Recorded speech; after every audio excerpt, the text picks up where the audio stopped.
Welcome to my channel tour guide Sanjana. आज हम बात करेंगे स्वर्ग की सीढ़ी की कहाँ है, कैसे जा सकते हैं। पौराणिक कथाओं के अनुसार हमारे भारत में अलग अलग रहस्यमयी जगह है जिसमें विभिन्न कथाएं जुड़ी हुई हैं और उनके सबूत भी उपलब्ध है। ऐसी एक पौराणिक कथा और सत्य कथा मैं आपके सामने लेके आई हूँ, स्वर्ग की सीढ़ी, जो हमारी भारत का आखिरी गांव माना विलेज में उपस्थित है। इसी स्वर्ग की सीढ़ी के द्वारा पांचों पांडव भी स्वर्ग में गए थे। यहाँ जाने के लिए आप किस प्रकार जा सकते हैं और कहाँ से जाना होगा, संपूर्ण जानकारी वीडियो में दी गई है। लेकिन उससे पहले अगर आप मेरे चैनल पे न्यू हैं, प्लीज़ लाइक सब्सक्राइब करना बिल्कुल ना भूलें। अगर आप सब्सक्राइब कर चुके हैं, थैंक्स आपका, और अधिक से अधिक वीडियो को शेयर करें। माना विलेज, यहाँ आप बाय रोड, बाय हवाई यात्रा, बाय ट्रेन जा सकते हैं। ट्रेन जो आपकी जाएगी वो ऋषिकेश तक जाएगी, और जो हवाई यात्रा के द्वारा आप जाएंगे तो आपको जॉली ग्रांट एयरपोर्ट देहरादून जाना होगा। वहाँ से बाय टैक्सी, बाय बसेस आप जा सकते हैं। दोनों ही जगह आप यहाँ पर आप अपने कन्वेंस या बस अड्डे से वहाँ से बसेस, टैक्सीज वगैरह अवेलेबल है, और मात्र 500-600 रुपये पर हेड वो किराया लेते हैं। उसके हिसाब से आप जा सकते हैं। स्वर्ग की सीढ़ी आपकी माना विलेज के अंदर भीम पुल पार करते ही स्वर्ग की सीढ़ी स्टार्ट हो जाती है, जहाँ से आपकी यात्रा का प्रारंभ होता है। लेकिन उससे पहले माना विलेज का नाम माना विलेज क्यों पड़ा, कहाँ है, वो सारा जानकारी आपको मैं बता देती हूँ। माना विलेज दिल्ली से लगभग 500 किलोमीटर, ऋषिकेश से 250 किलोमीटर और हरिद्वार से 300 किलोमीटर की दूरी पर है। यह जगह मात्र 6 महीने ही खुलती है, और मणिभद्र शिव भगवान के भक्त के नाम पर माना विलेज का नाम पड़ा, और यह चमोली जिले के अंदर आती है आपकी। यहाँ 6 महीना बर्फ़ रहती है और 6 महीना यहाँ पर खुलता है ये जगह। 6 महीने यहाँ के लोग नीचे पहाड़ों में आ जाते हैं, चमोली वगैरह में आ जाते हैं, और यहाँ के जो लोगों का मुख्य व्यवसाय या मुख्य जो आय का सोर्स है वो यहाँ टूरिज़्म ही है।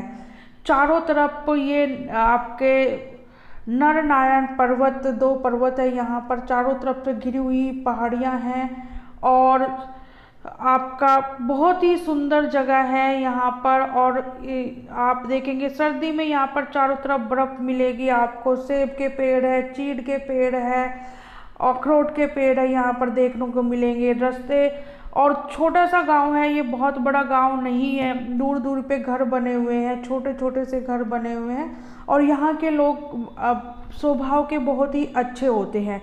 यह सरस्वती और अलकनंदा नदी के किनारे पर बना हुआ है, और इसी के पास में आपका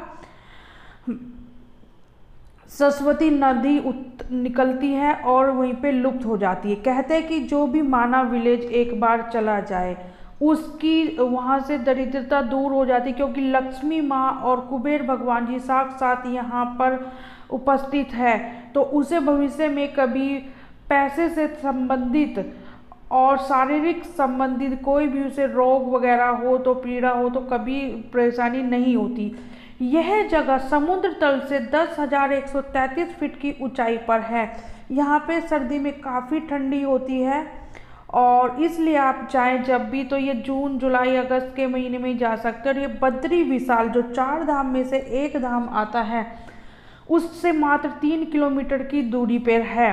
अगर आप माना जाए तो बद्री विशाल के दर्शन भी जरूर करें।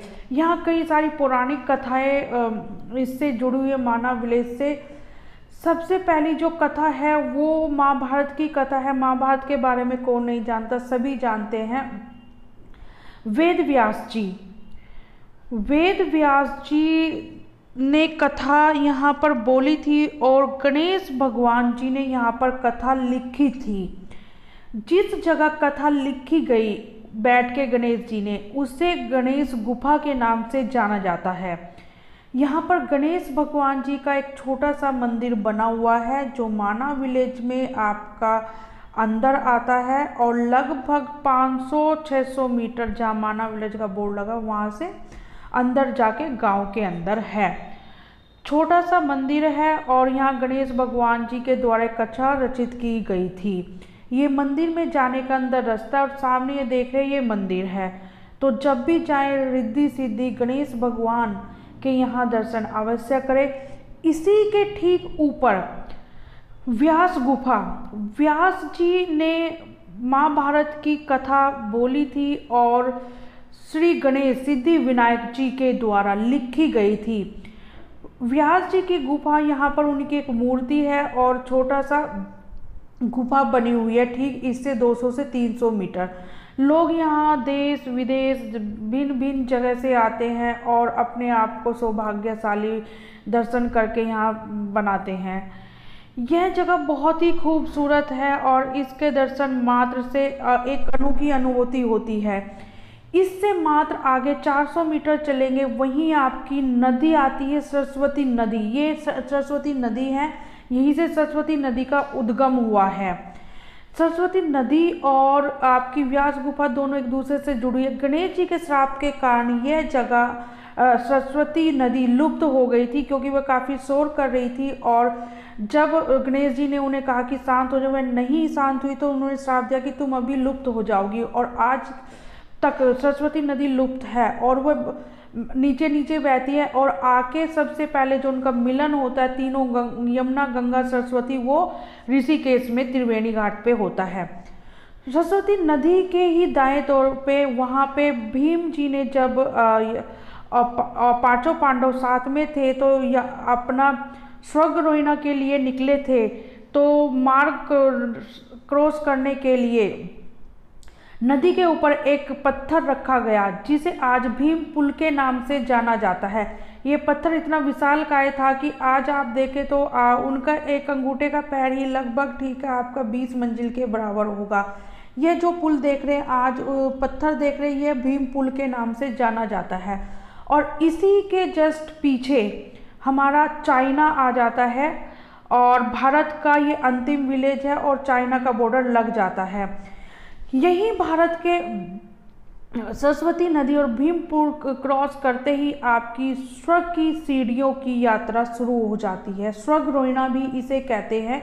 यहाँ पर आप पैदल ही जा सकते, कोई घोड़ा खच्चर या कोई टैक्सी वगैरह यहाँ नहीं जाती है। यह मार्ग बड़ा ही दुर्गम है और यहाँ जो भी जाता है अपना पैदल ही जाते हैं। तो जब भी आप अगर यहाँ जाने की प्लान करें तो उससे पहले कम से कम 6 महीना भर आप प्रैक्टिस करें, जाने की वॉक वगैरह करें और स्टेमिना बनाएं। इसी मार्ग के द्वारा पांचों पांडव और उनके साथ एक कुत्ता जो यमराज जी के रूप में उनके साथ था, स्वर्ग गए थे। और द्रौपदी जी जब नदी पार कर रही थी इस भीम पुल का नदी सरस्वती नदी में, वहीं गिरकर उनकी मृत्यु हो गई थी। और यही ठीक है आगे जाके सरस्वती नदी अलकनंदा नदी में मिल जाती है। ये चारों तरफ बर्फ से घिरा हुआ होता है और यहाँ सुंदर, बहुत ही सुंदर नज़ारे होते हैं। और यहीं पे हिंदुस्तान की अंतिम चाय की दुकान भी है। छोटी सी दुकान है और लोग यहाँ पर दूर दूर से आते हैं, सर्दी में चाय का मज़ा भी लेते हैं। और ये जो सीढ़ियाँ हैं, ये चाय की दुकान के बाद यहाँ से प्रारंभ होती है आपकी स्वर्गारोहिणी की यात्रा। इसी मार्ग से होते हुए आप ऊपर चले जाते पहाड़ों के बीच से और आपकी सीढ़ियाँ शुरू हो जाती है। ऊपर जाते जाते वहाँ पे तो ऑक्सीजन की कमी है तो लोग जाते हैं काफ़ी। यहाँ से आप शरीर सहित स्वर्ग जा सकते हैं, ऐसा पौराणिक कथाओं में माना गया।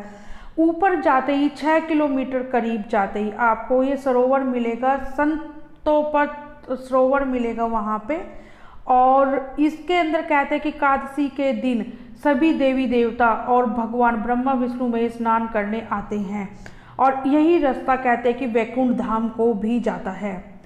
तो इस वैकुंठ धाम में जाने के लिए आप अगर सोच रहे हैं तो यहाँ जाने के लिए आपको पहले काफ़ी तैयारी करनी पड़ेगी। रास्ता आप देख रहे हैं कितना, यहाँ चारों तरफ बर्फ ही बर्फ, बर्फ से भरे ग्लेशियर है, तो उस हिसाब से आप अपनी यात्रा की तैयारी करें। और यहाँ से सीधे व्यक्ति कोई भी हो आप ऊपर स्वर्ग में पहुँच जाते हैं। आप मेरे चैनल को यदि आपको इन्फॉर्मेशन अच्छी लगे लाइक सब्सक्राइब जरूर करें, वीडियो अधिक से अधिक शेयर करें। मैं इसी तरह की इन्फॉर्मेशन आपके लिए आगे भी लेकर आती रहूँगी, और बद्री विशाल के दर्शन जरूर करें। धन्यवाद।